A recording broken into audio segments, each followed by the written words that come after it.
I think I should be mayor of Oakland because, number one, I have a vision for Oakland's future as a city of social, racial, and economic equality. And secondly, I have the ability, after 40 years of practicing law, sitting on a school board, negotiating with corporate leaders, labor unions, and everyone else, to actually get the job done. I can be a mayor who will figure out how to negotiate a garbage contract, who will figure out how to win federal oversight over Oakland's police department after 12 years, and figure out how to make a deal with the A's to keep them in Oakland without giving away our riches.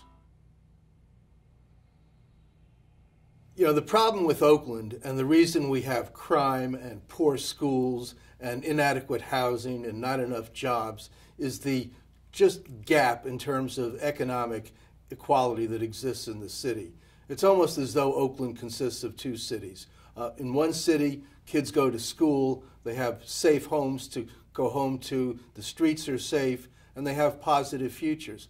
In the other part of Oakland, kids either don't go to school or they go to schools that are not successful, that only graduate half the children who enter high school, where children who do not graduate are essentially deprived of opportunities for success, and those who do graduate, only a fraction go to college, and many more end up in low-wage, dead-end jobs.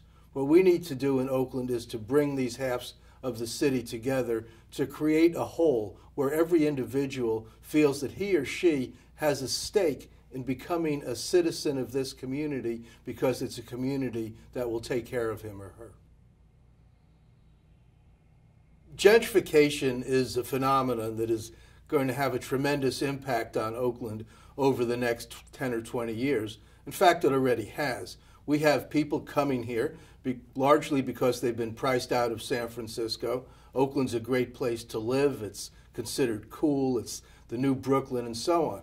But the problem with that is that it's driving up housing costs in particular, and it's having a very negative impact on many long-term residents, both people who rent their homes and people who own them.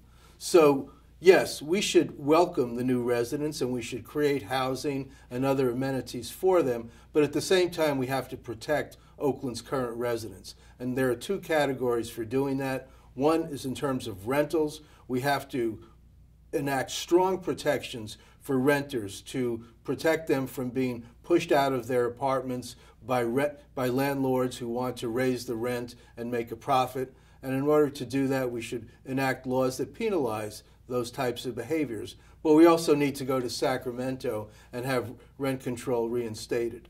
At the same time, we have to improve our housing stock for people with moderate and even lower incomes. And as I've proposed, we can do this by establishing an urban land trust which will take title to surplus property that's currently owned by the city and the school district, as well as property that we will insist that developers provide as part of the price of getting the tickets, the licenses, and the permits that they want in order to build high-end housing.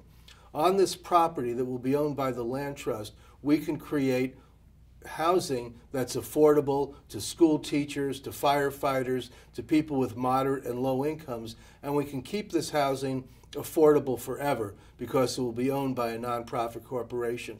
I believe that we can create 5,000 to 10,000 units of affordable housing within the next 6 to 8 years, and that will have an impact in terms of mitigating gentrification. So we can advance as a community by welcoming new residents and at the same time enacting protections for those already here.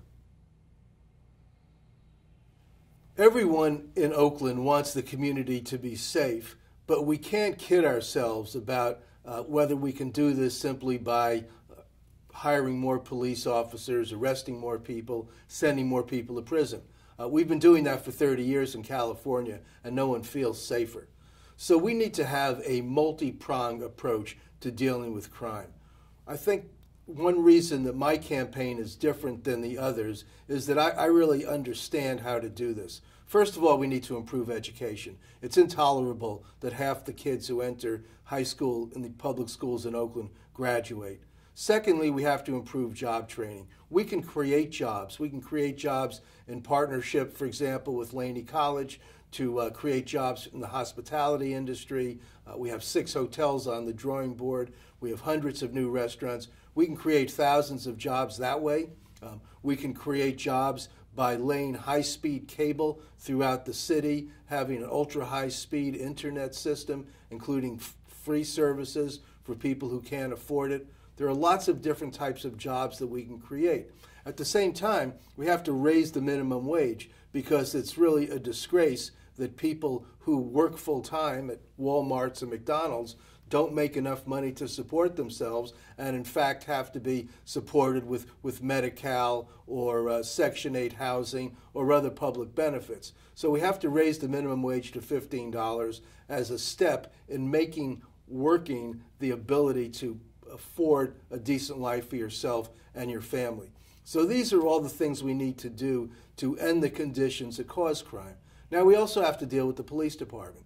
And I have a detailed plan, which people can see on our website, as to how we can utilize the 700 officers who are currently allocated in a much more efficient way. And in a nutshell, what I want to do is increase the number of officers who are assigned to patrol in our police precincts from the current 277 to 513. What that will do is, number one, is it will almost double the number of officers on patrol at any given time. And secondly, we'll decentralize our detective bureau by assigning 2 investigators to each of the precincts who can then focus on crime in that precinct instead of citywide. And then finally, we really have to change the culture of the police department. Oakland spends $10 million annually to settle or resolve cases of police misconduct and abuse. That's intolerable. 12 years of federal supervision of the police department is intolerable as well. We need to recreate our police department to one that looks like the people of Oakland, but more importantly, is committed to the welfare of the people of Oakland. And my plan will do that. We'll have less police abuse. We'll have young people with education and job training, the potential for jobs and hope, and that will really bring down the crime rate. Well, you know, I think what people do know about me is that I have been a civil rights activist since I went to the South to register voters in the mid-1960s, and I've been a civil rights attorney in Oakland for the last 40 years. But what people don't know about me is that in my spare time, my wife and I are actually pretty serious outdoor adventurers. When we get a chance, we can take off for 10 days on a solo kayak trip by ourselves around an island in Alaska where we camp out and live off the land pretty much, besides what we carry in our kayak, or can get dropped off again in the mountains of northern Alaska, such as in the Arctic National Wildlife Refuge or the Brooks Range, where we will hike and climb mountains and kind of commune with nature and get rid of the tension that comes about from living in the city 50 weeks a year.